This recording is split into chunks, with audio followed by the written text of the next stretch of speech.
We staan hier voor Brutsterdam in Klingen. En daar is een film opgenomen over een Joods echtpaar uit de Tweede Wereldoorlog in Terneuzen. Vanavond de eerste vertoning voor cast en crew van de film De Chanukkia. En dat is een documentaire die ik gemaakt heb naar aanleiding van de vondst van een Joodse kandelaar uit het nalatenschap van mijn oma. Het is een proces geweest van ongeveer 3 jaar.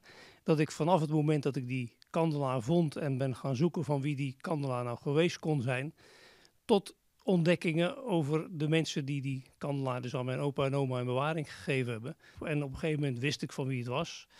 En toen ben ik echt doelgericht kunnen gaan zoeken naar wat er nou nog te vinden was over het leven van, Isaac Fontijn en zijn familie. Hoe ervaar je zoiets om zo'n personage te spelen?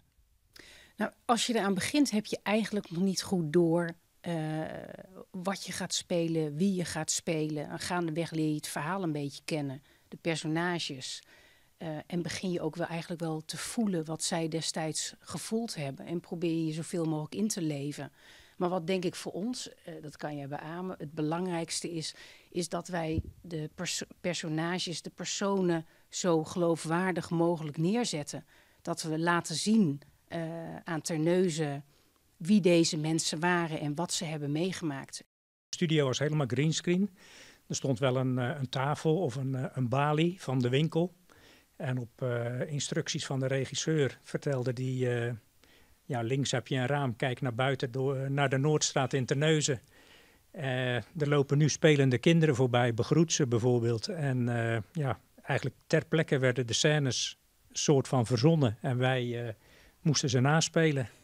Die film die gaat in première op 18 september in Terneuzen. Dat is toch wel bijzonder. Ik heb ooit eerder een première in het Scheldetheater georganiseerd voor een film. Dus ik heb gevraagd of ze daar weer al wilden meewerken. En die hebben de zaal ter beschikking gesteld om deze Terneuzense film ook echt in Terneuzen in première te laten gaan. Dat is de eerste voorstelling, maar gelukkig zijn er nog een paar andere voorstellingen van deze film. Wanneer vinden die plaats? Ja, die vinden de 2 dagen daarna plaats. Dus het is de première in Terneuzen op de 18e en dan de 19e en de 20e. Dan zijn de voorstellingen tijdens Film by the Sea in Vlissingen. Ik denk dat dit een hele bijzondere film gaat worden in een Terneuzen met de achtergrond van de oorlog, de Tweede Wereldoorlog. Deze film is te zien op 18 september in het Scheldetheater in Terneuzen.